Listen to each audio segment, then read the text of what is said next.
Sir start करते हैं lecture number 11। ठीक है, चैप्टर 1 में बेसिक का कॉन्सेप्ट हम लोग पढ़े हैं। ऑल क्वेश्चंस का सॉल्यूशन पीडीएफ मिल जाएगा। ठीक है, वो आप चेक कर लो। उसके बाद फिर चैप्टर 1B का एग्रीकल्चर इनकम चैप्टर है ये। ठीक है, अब देखो, सिंस इनकम पे इनकम टैक्स लेने का पावर सीजी के पास है, एक्सेप्ट एग्रीकल्चर इनकम को छोड़ के। सिंस इनकम टैक्स एक्ट का सेक्शन 10, ठीक है, सेक्शन 10 कहता है, ठीक है, कहता है, बात करता है एग्जम्प्ट इनकम के बारे में। ठीक है, दैट इज सेक्शन 10 का 1, सेक्शन 10 सब सेक्शन 1 कहता है एग्रीकल्चर इनकम का बात करता है ये। ठीक है, कहता है इफ़ इंडिया में एग्रीकल्चर इनकम कमाए हो तो वो इनकम एग्जम्प्ट होगा, एप्लीकेबल फॉर ऑल पर्सन, सबको मिलेगा ये एग्जम्पशन अगर इंडिया में आप एग्रीकल्चर इनकम कमाए हो तो।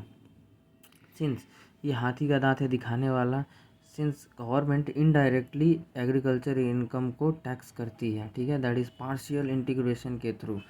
ये है हाथी का खाने वाले दांत, मतलब यहाँ दिखा रहा है कि टैक्स नहीं लेते हैं, लेकिन पार्शियल इंटीग्रेशन के थ्रू टैक्स लिया जाता है। ये हम लोग पढ़ेंगे नेक्स्ट लेक्चर में। ठीक है, अब ऐसा suppose since basic exemption limit है 3 लाख का, ठीक है, प्लस रिबेट है, न्यू रिजीम का बात हो रहा है, रिबेट भी दिया हुआ है 7 लाख तक, दैट इज़ नो टैक्स। तो गवर्नमेंट चाहे तो भाई अलाउ कर सकता है गरीब किसान को, क्योंकि किसानी लोग के लिए किया है ना, लेकिन इसका फ़ायदा बड़ा बड़ा किसान लोग करता है। गवर्नमेंट मजबूर है ये वाला चीज़ देने के लिए, बिकॉज अगर ये नहीं देगा गवर्नमेंट छूट तो लोग उस पर खेती नहीं करेगा, उस पर उस वहाँ पे लोग उस ज़मीन पे, जो अमीर अमीर आदमी है वो लोग उस ज़मीन पे बिल्डिंग बना देगा, मॉल बना देगा, तो गवर्नमेंट को अनाज बाहर से सर्व करना बाहर से मंगवाना पड़ जाएगा। ठीक है, इंपोर्ट करवाना होगा, तो गवर्नमेंट को बहुत भारी नुकसान हो जाएगा। इसी वजह से गवर्नमेंट इसको एग्जम्प्ट करके रखा है। अब आते हैं बात नंबर 2 पे। मिस्टर एक्स का लैंड है अगर ये मिस्टर एक्स एग्रीकल्चर लैंड को लेट आउट कर दिया, सपोज मान लो चंदू किसान को, ठीक, इस पे परफॉर्म कर रहा है agriculture activities on this land पे चंदू ही, भाई चंदू के थ्रू आलू का खेती किया चंदू ने। ठीक है, मार्केट में आलू बेचा, 10 लाख रुपया कमाया चंदू, ये एग्रीकल्चर इनकम है 10 लाख का चंदू के हाथ में, ये टैक्सेबल नहीं होगा। ठीक है, अब देखो चंदू जो ये खेती किया, ये लैंड तो लेट आउट पे लिया है, तो 50,000 पर मंथ, ठीक है, करके एग्रीकल्चर इनकम 50,000 पर मंथ करके मिस्टर एक्स को दिया ये। ठीक है, क्योंकि उसका लैंड था। तो सेक्शन इनकम टैक्स का सेक्शन 2(1)(a) कहता है इफ़ चंदू पैसा नहीं, सेक्शन 2(1) कहता है कि ये मिस्टर एक्स के लिए एग्रीकल्चर इनकम होगा एंड इस पर भी टैक्स नहीं लिया जाएगा। अब आगे ये बात नोट वाला है, इफ़ चंदू पैसा लेट दिया है ये 50,000 पर मंथ वाला, और मिस्टर एक्स ने इसके बदले में इंटरेस्ट लिया उससे, तो ये इंटरेस्ट अमाउंट एग्रीकल्चर इनकम नहीं माना जाएगा, अदर सोर्सेज में टैक्सेबल होगा मिस्टर एक्स के हाथ में। ये चीज़ ध्यान रखना। अब अगला example example number 2। Mister J ने अपना एग्रीकल्चर लैंड लेट आउट पे दिया चंदू किसान को, 15 क्विंटल आलू प्रोड्यूस किया, वो 8 क्विंटल सोल्ड कर दिया, 6 लाख रुपए एग्रीकल्चर इनकम कमाया। ये चंदू के हाथ में 6 लाख पैसा जो है ये एग्रीकल्चर इनकम कहलाएगा। और एज अ रेंट दे दिया 7 क्विंटल मिस्टर जे को। ठीक है, तो 7 क्विंटल खा तो पाएगा नहीं मिस्टर जे, तो वो क्या किया, सोल्ड कर दिया इसको। ठीक है, 5,60,000 रुपये कमाया, तो मिस्टर जे के लिए ये भी एग्रीकल्चर इनकम ही कहलाएगा ये भी। ठीक है, अब देखो एक और एग्जांपल, मान लो एग्रीकल्चर लैंड था मिस्टर जे के पास, वो मूवी शूट करने के लिए एग्रीकल्चर लैंड पे करण जौहर को, जो कि डायरेक्टर प्रोड्यूसर है, वो ज़मीन दे दिया। ठीक है, रेंट पे 5 लाख रेंट दिया करण ने मिस्टर जे को। ये 5 लाख जो मिस्टर जे को मिल रहा है, ये 5 लाख एग्रीकल्चर इनकम नहीं माना जाएगा, भले ही वो लैंड एग्रीकल्चर लैंड है। ठीक है, क्यों सर, बिकॉज इस पे जो एक्टिविटी हुआ फिल्म शूटिंग का, ये एग्रीकल्चर एक्टिविटी नहीं है। ठीक है, तो ये 5 लाख नॉन एग्रीकल्चर इनकम कहलाएगा, बिकॉज इस लैंड पे एग्रीकल्चर एक्टिविटी नहीं हुआ है। ठीक है, दैट इज़ फिल्म का शूटिंग हुआ है, तो ये पैसा मिस्टर जे को अदर सोर्सेज में टैक्सेबल हो जाएगा। अब देखो अगला एग्जांपल, सिंस एक कंपनी है, मान लो ये कंपनी एग्रीकल्चर एक्टिविटी करती है। ठीक है, एग्रीकल्चर एक्टिविटी करती है, सिंस इस कंपनी को प्रॉफिट हुआ, कंपनी एग्रीकल्चर एक्टिविटी करती है, ये ध्यान रखना, कंपनी को प्रॉफिट हुआ 1 करोड़ का, एग्रीकल्चर इनकम हुआ, that is no tax on company के ऊपर इस 1 करोड़ पे, बट 40 लाख आउट ऑफ इसी इनकम में से वो एज ए डिविडेंड डिस्ट्रीब्यूट कर दिया, ठीक है, पार्टनर को, ठीक है। तो जो उसका शेयर होल्डर्स था रिसीव करता है शेयर होल्डर ये डिविडेंड के रूप में, ठीक है। ये डिविडेंड एग्रीकल्चर इनकम नहीं माना जाएगा, that is share holders liable होंगे इस पर टैक्स पे करने के लिए, इस डिविडेंड इनकम पे जो 40 लाख का कंपनी ने दिया है अदर सोर्सेज के अंदर उनके हाथ में टैक्सेबल होगा। क्यों सर ऐसा? क्योंकि कंपनी एग्रीकल्चर एक्टिविटी करता है तो उसको एग्जाम्प्ट है। कंपनी डिविडेंड दिया तो इस वजह से सर वो टैक्सेबल हो जाएगा। अब देखो इसी का एग्जांपल है, अगर सैलरी दे रहा है तो टैक्सेबल नहीं होगा पार्टनर्स को, लेकिन यहीं पे अगर वो डिविडेंड दे रहा है शेयर होल्डर्स को तो वो टैक्सेबल होगा। अब देखो एग्जांपल 2 समझो। एक फर्म है जो एग्रीकल्चर एक्टिविटी करता है, ये भी फर्म दे रही है सैलरी, जो अपने पार्टनर्स को सैलरी दे रहा है, इंटरेस्ट ऑन कैपिटल दे रहा है पार्टनर्स को, ये कंसिडर्ड होगा एग्रीकल्चर इनकम की तरह, ये माना जाएगा, ठीक है। एग्जाम्पल 3, पार्टनरशिप फर्म जो है जब सैलरी देता है या इंटरेस्ट ऑन कैपिटल देती है पार्टनर्स को, तो पार्टनर्स के लिए ये दोनों इनकम होता है, एंड पार्टनरशिप फर्म के लिए ये दोनों एक्सपेंडिचर होता है, ठीक है। तो अपना एक्सपेंडिचर में दिखाएगा, तो जो फर्म है उसका P&L में कैसे दिख रहा होगा, डेबिट साइड में पार्टनर टू सैलरी और इंटरेस्ट ऑन कैपिटल ऐसा दिख रहा होगा 3 लाख, टू प्रॉफिट 5,60,000, ये अमाउंट पे 30%, ये जो बच रहा है 5,60,000 का, ये अमाउंट पे 30% टैक्स पे करेगा फर्म, प्रॉफिट आफ्टर टैक्स, ठीक है, 5,60,000, ठीक है, माइनस 30% टैक्स दे देगा, तो ये जो बच रहा है ये डिस्ट्रीब्यूट कर सकता है पार्टनर को, ठीक है।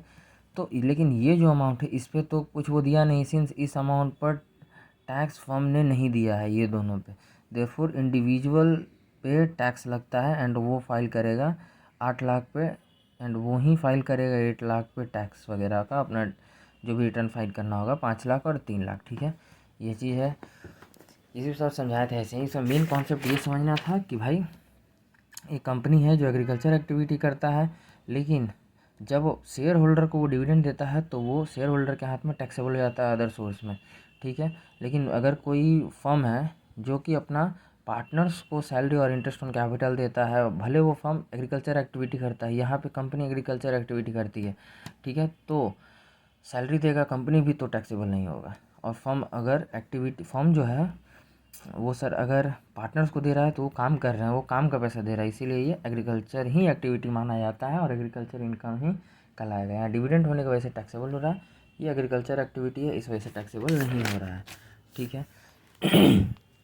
अब अगला बात करते हैं सर कंपोजिट इनकम, मतलब ये दोनों हो तब बोलते हैं कंपोजिट इनकम, मतलब एग्रीकल्चर इनकम भी हो और बिजनेस इनकम भी हो, ये दोनों अगर हो तो ठीक है कहलाता है कंपोजिट इनकम हुआ है।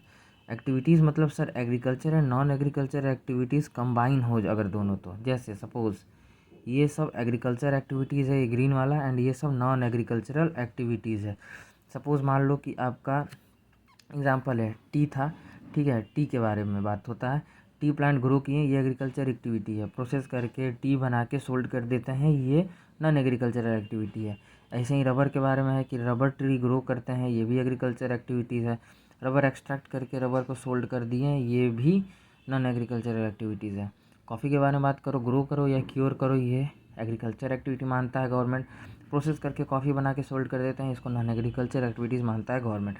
सपोज़ मान लो लेज़ है, ठीक है, पोटैटो ग्रो किए, ये एग्रीकल्चर एक्टिविटी है उगाना, ठीक है। प्रोसेस करके पोटैटो चिप्स को सोल्ड कर देते हैं, ये प्रोसेस करना नॉन एग्रीकल्चर एक्टिविटीज़ है। तो गवर्नमेंट कहता है, ठीक है, नेट प्रॉफिट 100 मान लो कि जो भी तुम कमाओगे उस प्रॉफिट में से 65% रबर के केस में, सबसे पहले आ जाओ, रबर के केस में 65% एग्रीकल्चर एक्टिविटीज़ माना जाएगा। रबर ट्री ग्रो करना 65%, एंड रूल 7A कहता है इनकम टैक्स का, और नॉन एग्रीकल्चर माना जाएगा, मतलब रबर को एक्सट्रैक्ट करके रबर सोल्ड कर देना, ये वाला चीज़ माना जाएगा 35%,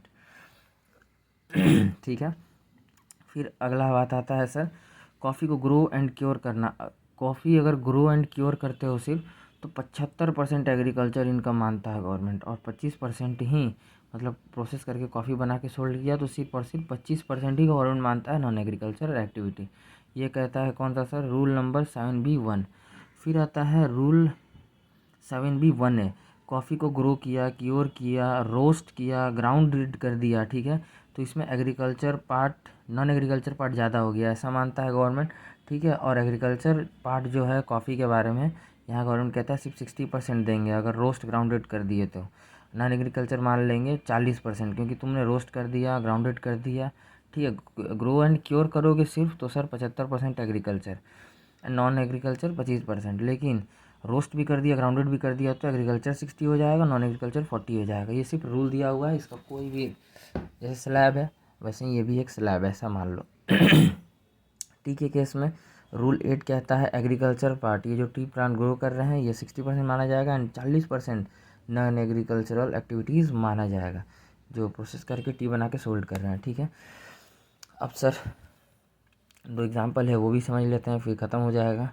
मिस्टर जे के पास में एग्रीकल्चर लैंड है, एग्रीकल्चर लैंड पे 100 क्विंटल पोटैटो उगाया मिस्टर जे ने, ठीक है।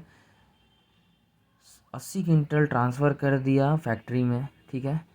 80 क्विंटल ट्रांसफ़र कर दिया और पोटैटो चिप्स फैक्ट्री में प्रोसेस करके उसको छोटा छोटा काट वाट के प्रोसेस करके, ठीक है। प्रोसेस कॉस्ट लग गया 10 लाख का। और ये जो 80 क्विंटल आलू है इसका फेयर मार्केट वैल्यू एज्यूम कर लिया 25 लाख, ठीक है। 25 लाख फेयर मार्केट वैल्यू है इस 80 क्विंटल आलू का, ठीक है। और प्रोसेस कॉस्ट करके 10 लाख प्रोसेस कॉस्ट लगा, चिप्स बना के हम चिप्स पैकेट बना के हम सेल करेंगे, ठीक है। अब देखो इसका नेक्स्ट पेज, इधर पिंक कलर, इसका ऑरेंज और इसका ग्रीन। अब क्या है, तो कल्टीवेशन कॉस्ट है, सपोज़ मान लो कल्टीवेशन कॉस्ट मतलब ये जो 100 क्विंटल आलू है इसको उगाने का टोटल पैसा लग गया है कितना, कल्टीवेशन कॉस्ट 15 लाख का, ठीक है। और 80 लाख तो फैक्ट्री में भेज दिया और 20 क्विंटल को सोल्ड कर दिया मार्केट में 5 लाख में, ठीक है। अगला चिप्स को पैकेट में बना के हम सेल कर दिए और कमाए 50 लाख रुपए, ठीक है। अब ये बात आता है यहाँ पे प्रोसेस, देखो 80 क्विंटल था तो इस 80 क्विंटल का फिर market value 25 lakh, 20 quintal sold करके 5 लाख। फिर यहाँ आ जाओ, देखोगे तो प्रोसेस करके 10 लाख प्रोसेसिंग कॉस्ट लगाया और चिप्स बनाया 50 लाख में सेल कर दिया। अब देखो इसका कैलकुलेशन सर क्या होता है। नंबर 1, सिंस यहाँ पे प्योर एग्रीकल्चरल ऑपरेशन है, जो 20 क्विंटल आलू ये वाला जो सेल किए हैं 5 लाख में, ठीक है। तो 5 लाख माइनस कल्टीवेशन कॉस्ट, ठीक है। टोटल एक्सपेंस कितना किए हैं 15 लाख। टोटल कितना क्वांटिटी उगाया है 100, ठीक है, 100 क्विंटल, जिसमें से हमको जानना है रेट कितना 20 क्विंटल का जो सेल किए हैं। तो 20 क्विंटल पे कितना कल्टीवेशन कॉस्ट लगा होगा ये निकालना है 15 लाख में से। तो 15 लाख में से 3 लाख लगा है, एक्सपेंस किए हैं 20 क्विंटल आलू उगाने में, ठीक है। देयरफॉर एग्रीकल्चर इनकम 2 लाख का हुआ है इस केस में, ठीक है। कैलकुलेशन 1। अब देखो 2, आलू प्रोड्यूस किए, ठीक है, आलू प्रोड्यूस किए, प्रोसेस करके चिप्स बनाए हैं, कंपोजिट एक्टिविटी है ये, दैट इज़ यहाँ दोनों एक्टिविटी हुआ है, एग्रीकल्चर इनकम भी है, नॉन एग्रीकल्चर इनकम भी है। Agriculture income sir 80 quintal potato का फेयर मार्केट वैल्यू मान लो यहाँ है 25 लाख, तो ये 25 लाख ले आए, माइनस कल्टीवेशन कॉस्ट निकालेंगे 12 लाख, कैसे 15 lakh sir same total expense किए हैं, 100 क्विंटल आलू उगा है तो 20 तो सेल कर दिए, यहाँ 20 निकाले थे तो 80 क्विंटल का कितना, तो 12 लाख माइनस करके सिंस देयरफॉर एग्रीकल्चर इनकम है 13 लाख का यहाँ पर, ठीक है।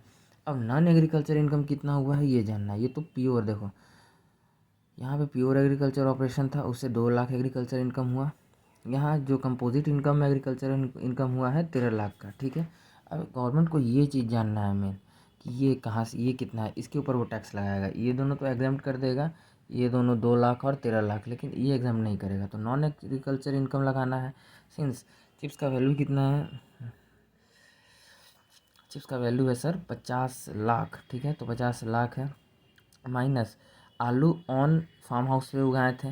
तो गवर्नमेंट कहता है ये मान लो कि ये जो आलू तुम खुद से उगा के लाए हो इसका मान लो कि तुम कितना मार्केट है फेयर वैल्यू, तो 25 लाख का है, वो माइनस कर दिया। प्रोसेसिंग कॉस्ट कितना लगा है सर चिप्स बनाने में, देखो प्रोसेसिंग कॉस्ट 10 लाख लगा था, तो ये 10 लाख का प्रोसेसिंग कॉस्ट लगा है वो डाल दिए। देयरफॉर नॉन एग्रीकल्चर इनकम हुआ, ये दोनों को लेस कर लेंगे, 35 लाख माइनस कर देंगे, therefore non agriculture income 15 lakh का हो जाएगा। ये PGB that is PGBP income है, पीजीबीपी में टैक्सेबल होगा, ठीक है। तो ये था सर अभी तक का चैप्टर, फिर हम मिलते हैं अगले लेक्चर में, ठीक है। वहाँ हम पढ़ेंगे ये वाला पार्ट, पार्शियल इंटीग्रेशन वगैरह, ठीक है। Okay, thank you.